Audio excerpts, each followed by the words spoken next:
mon monde, bonjour. On se retrouve encore aujourd'hui parce que nous sommes dans le mois de la femme. Et je me suis dit, il est peut-être temps qu'on en dise juste quelques mots. Le mois de la femme n'est pas venu comme ça par hasard. Le mois de la femme, c'est tout un combat de femmes. Les femmes se sont battues partout pour essayer de se faire un nom dans notre société. Vous savez vous-même que la femme a toujours été, comment on appelle ça, malgré tout ce qu'elle apporte à la société, la femme n'a toujours pas encore retrouvé la place qu'il faut dans cette société. C'est quoi la journée du 8 mars? Comme je disais, ça a été tout un combat. Alors, quand je lis, on dit que l'année internationale de la femme a été proclamée par les Nations Unies, oui, par l'ONU, depuis 1975.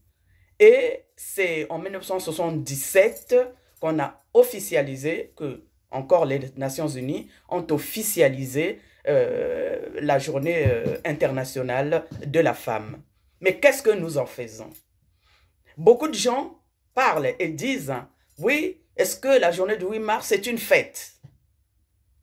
Ah ben c'est à nous de répondre, c'est aux femmes de répondre. Ça devrait être une fête? Peut-être une fête pour la reconnaissance de cette journée. Mais ça devait être aussi une journée de réflexion. Une éminente personnalité m'a conseillé. Madame Opou, vous êtes une femme fantastique. Vous allez vous battre pour la cause des femmes. Alors allez-y. Il faut savoir une chose. Vous avez des acquis? Protégez les acquis que vous avez. Et comment vous allez les protéger? C'est en exigeant toujours d'autres acquis. Parce que quand vous arrêterez d'exiger des acquis, ben on va mettre en cause ce que vous avez déjà acquis.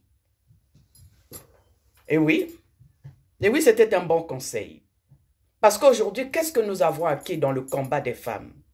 Est-ce que nous avons acquis l'égalité? Est-ce que nous avons acquis la parité? Qu'est-ce que nous avons acquis finalement dans cette société? Et même avec nos sœurs du monde occidental, elles ont sûrement acquis beaucoup de choses. Nous, en Afrique,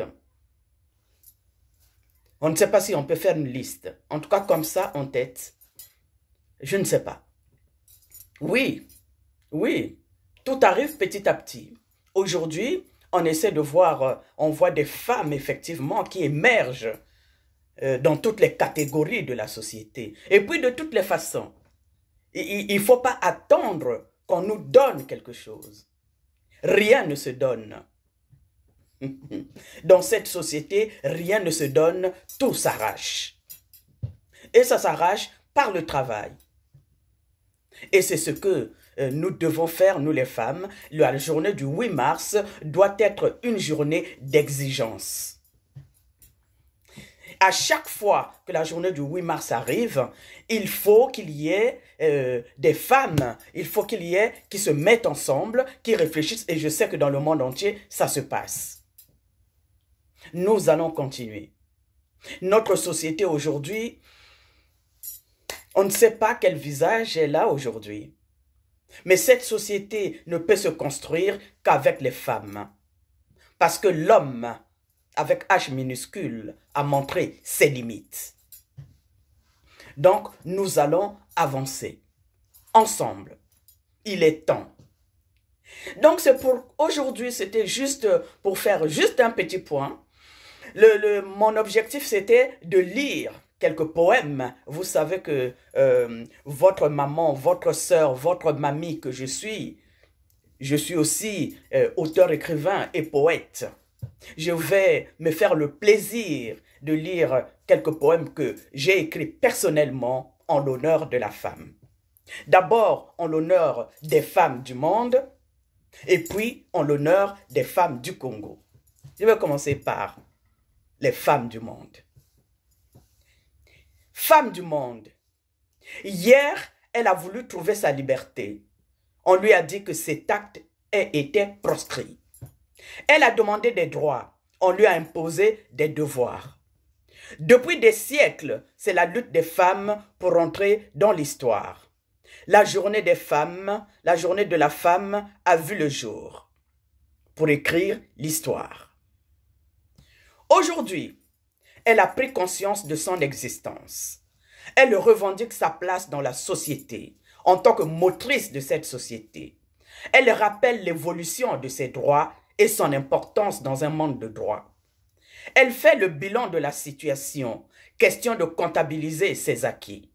Elle fait entendre ses revendications, question de préserver ses acquis et améliorer sa situation de femme.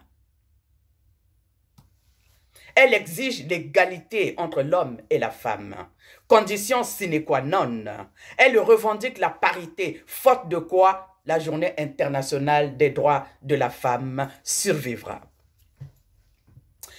Voici donc en quelques mots ce poème que j'ai écrit en l'honneur de la femme du monde. Maintenant, je vais vous faire lecture du poème que j'ai dédié à la femme congolaise.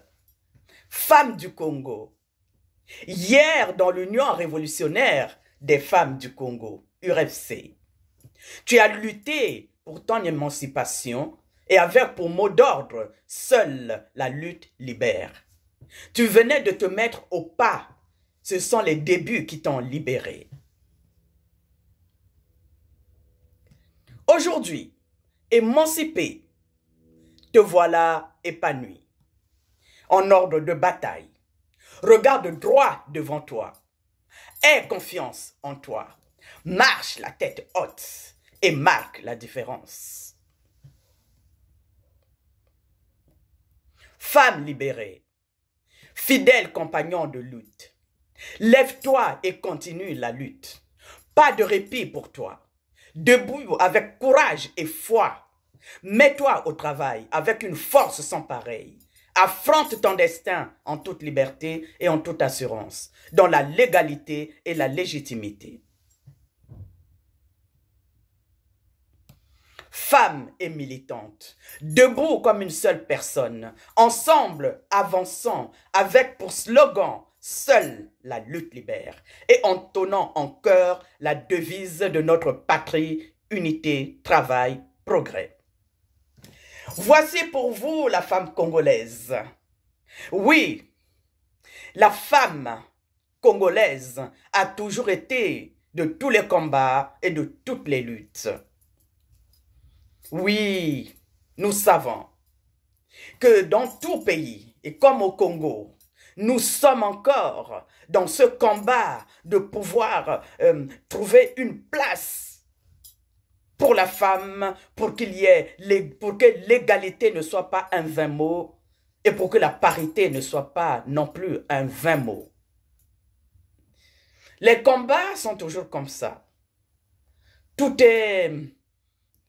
comment dire ça déjà? Tout n'arrive pas comme ça d'un seul coup. Ce sont des combats qui ont commencé depuis des siècles. Maintenant, ce que nous allons faire, c'est de ne pas s'arrêter. Et comme on nous a conseillé, comme une éminente personnalité nous a conseillé, ce que nous devons faire, nous, c'est de ne pas baisser les bras et continuer à préserver les acquis s'il y en a. Et on demandé d'autres. Parce que ce sont les femmes dans notre société. Notre société sera en perte de vitesse. Ce sont les femmes qui donnent la vie. Ce sont les femmes les premières éducatrices de l'enfant. Ce sont les femmes qui construisent. Ce sont les femmes qui apportent la vie sur cette terre. Que serait cette terre sans les femmes? Le jour que les femmes décideront de ne plus donner vie dans ce monde, cette terre s'arrêtera en moins d'un siècle. C'est pour cela que dans les pays occidentaux, ils se plaignent souvent pour dire que dans leur monde vieillit. Et bien sûr que leur monde vieillit. Hein? Un monde qui vieillit, quelque part, il n'y a pas d'assurance de dire que ce monde-là va continuer. Alors que nous, notre monde est jeune. Alors, il y a l'assurance de pouvoir garder cette société Mais si ce monde-là est jeune, c'est grâce aux femmes qui ont aujourd'hui le courage de porter des grossesses, de donner vie. On porte une grossesse pendant 9 mois. Il y a des femmes qui trépassent, qui perdent leur vie pendant les accouchements. Ce sont des femmes qui élèvent et éduquent tout ce monde, tous ces enfants dans la société. La femme doit avoir une place prépondérante dans cette société. Mais cette société est telle qu'elle est. Pourquoi est-ce que l'homme que nous mettons au monde, une fois qu'il atteint un certain niveau, la femme devient la femme faible? Arrêtons ces mots dépassés. Cette société ne se construira pas sans les femmes. La journée du 8 mars sera toujours là pour rappeler au monde entier que la place de la femme ne disparaîtra jamais. Sinon, le monde va disparaître avec la disparition de la femme. Quand j'ai dit ceci, mon monde à moi, nous allons finir avec notre hymne qui nous apporte, qui nous rappelle